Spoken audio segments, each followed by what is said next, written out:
Fox News Alert, thanks for joining us on this special late-night edition of The Five. It's no surprise here. Donald Trump wins the Oregon primary, Republican side, picking up an additional 28 delegates. But the big question tonight, can Hillary Clinton finally stop Bernie Sanders in the Oregon Democratic primary? Sanders has upset Clinton, but in Kentucky, the Democratic battle is still too close to call, although Hillary Clinton her camp is claiming victory. Moments ago on the trail, Sanders addressed his supporters. Secretary Clinton defeated Barack Obama by 250,000 votes in 2008. It appears tonight that we're going to end up with about half of the delegates from Kentucky. There are a lot of people out there, many of the pundits and politicians, they say Bernie Sanders should drop out.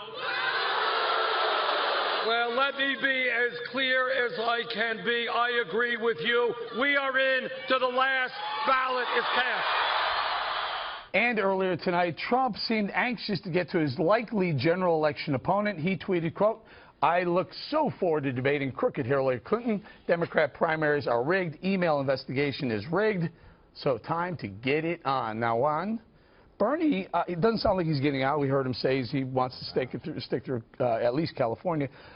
He may actually beat her tonight in delegates, right? Not much. I mean, really, the delegate thing is so interesting to me because it's a you know, basically they both get a split of the delegates in Kentucky. I mean, this was a psychological victory, as Charles Krauthammer said, for her to break the losing streak that she'd been on and finally be able to say, I won one, because otherwise May was going to be a total dump for her, right? Okay, so she won one, but even if she'd come in a few votes behind, it was still going to be a split. Bernie gets a few more delegates out of Oregon, but what you got to realize is now Hillary needs less than 100 more delegates to seal the deal. That's the big news, I think. She's getting very close.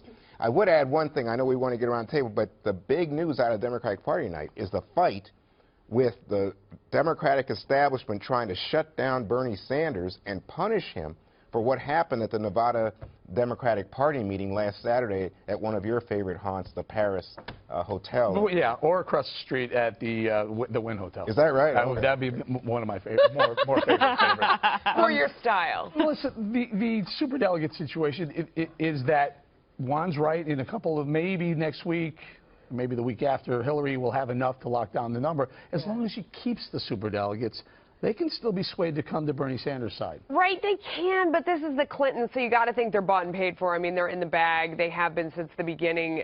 It's not even a contest. To go back, it was kind of fun. So I went back and I looked at the New York Times from the day that Bernie Sanders announced his candidacy, because this whole thing has been such a surprise. You went back, it's funny. So he's kind of introducing himself to everyone. There are people all around the country who had no idea who he was. He said he had quite an uphill climb. He only had $4 billion at the time. People were saying he was going to have a hard time raising money. And then the very last line, he says, be careful of underestimating me, which turned out to be the case.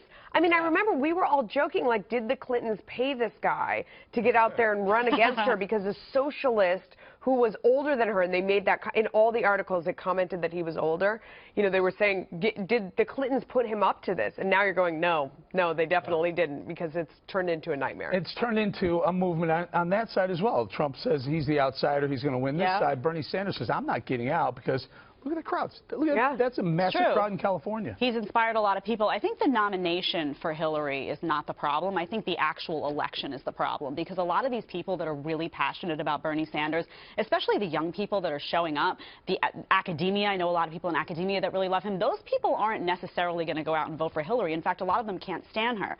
So I think right now, you know, I think the superdelegates will stick with her. I think she's a political machine. I think she will win the nomination. But I think then her goal is going to be, how do I get these people that really don't believe in me and were really passionate about Bernie Sanders to somehow be convinced that I'm the answer and be inspired to come out and vote for me? And I don't think running against Donald Trump is enough of a reason for those people to come out for her. Wow, I think they really are afraid of Donald Trump. I mean, they're demonizing Trump. I mean, it's like as if you were running against Tom Shalhoub, who would I vote for? That's easy. Come on, man. Right. That's not hard. It's easy I to could do take that, this guy. It's easy.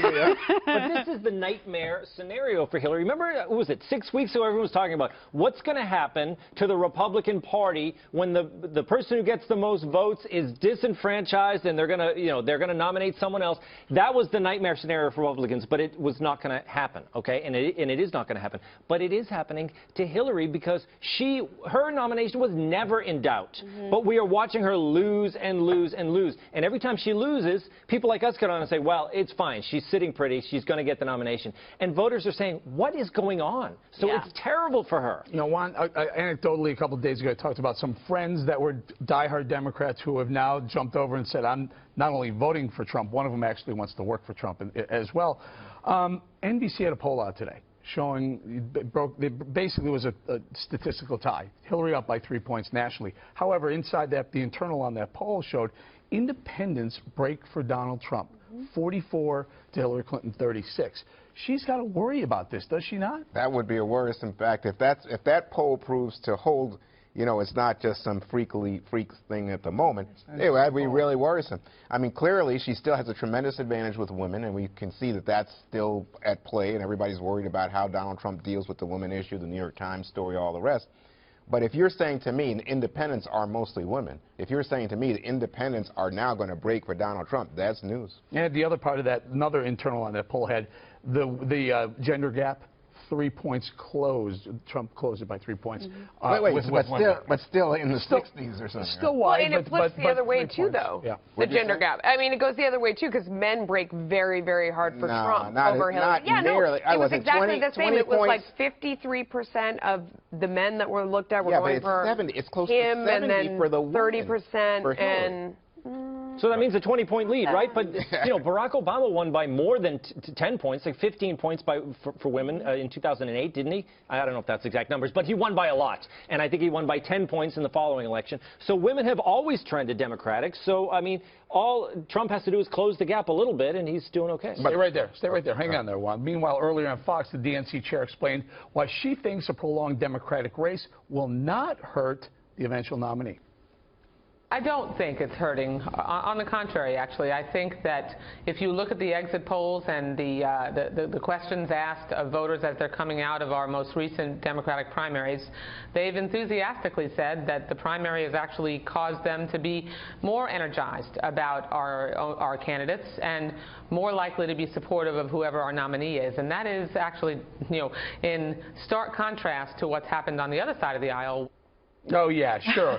Your two candidates beating the crap out of each other for weeks on end when the Republican sits back and goes, all right, let me know when you're done because I got you next. Don't you love when Debbie Wasserman Schultz uses, they're more energized, they're more excited. That's a good impression. That's a good impression. You know, one point that Juan made that was great, though, is this idea that it is going to be the battle between the vilification of Donald Trump versus the apathy for Hillary Clinton. I mean, that's what it's going to come down to, is like, do you hate him enough that you're willing to come out and go vote when you're so apathetic about the candidate that's yours?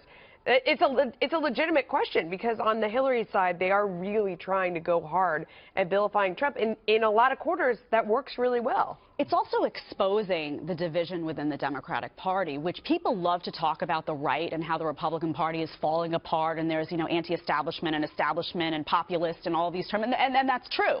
But you have the same thing going on the left, and I think the longer that Bernie Sanders stays in and exposes the distinction between him and Hillary Clinton and exposes the fact that a lot of these voters look at what's going on in Nevada. A lot of these voters are saying no to Hillary Clinton. A lot of people are saying we cannot vote for her no matter what. I know a lot of Democrats that are saying I'll do a write-in.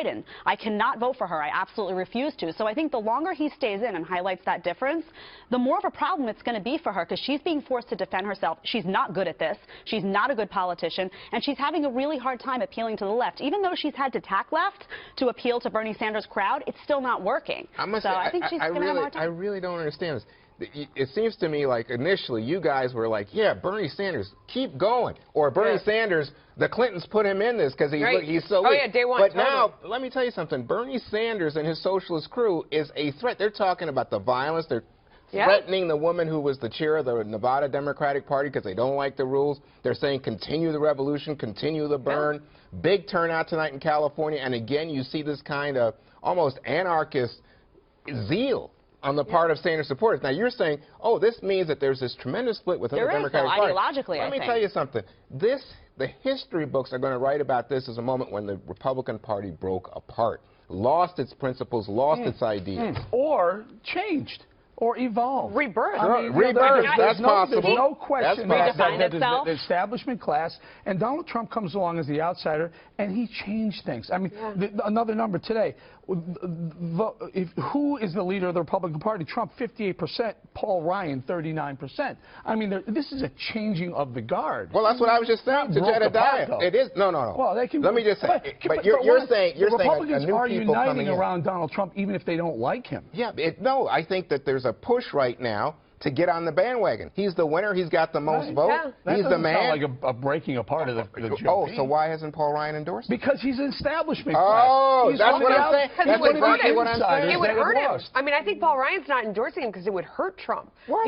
Yes, absolutely. Oh, Mitch McConnell hurt him? Because he is the establishment. Yes, establishment. And Donald Trump's, we're agreeing. We're agreeing. Donald Trump's support is totally based on this idea that he is blowing up the traditional Republican Party that I think a lot of people are tired of because they've lost so decisively for so long. The more the establishment gets on his train, the more it hurts him. I think we're agreeing. Yeah. All right. Quick thoughts. Got to go. Rebirth. No, I think it's true, and I think Paul Ryan, he's holding back. Yeah. It's like, it's better for Trump. Yeah. It doesn't matter. It doesn't matter what Paul Ryan or Mitch McConnell say. This is what it's going to be written about. Is this is an election where the people took over and decided we don't care about endorsements. We don't care about what you have to say. We're going to vote for who we like, and no matter this guy, Donald Trump says some crazy stuff. I'm not going to argue, but people are saying we would rather have this guy than this establishment nonsense that we've been putting in for years. And what have we gotten to show for it? They're willing to take a risk. That's what I think is going to be written about.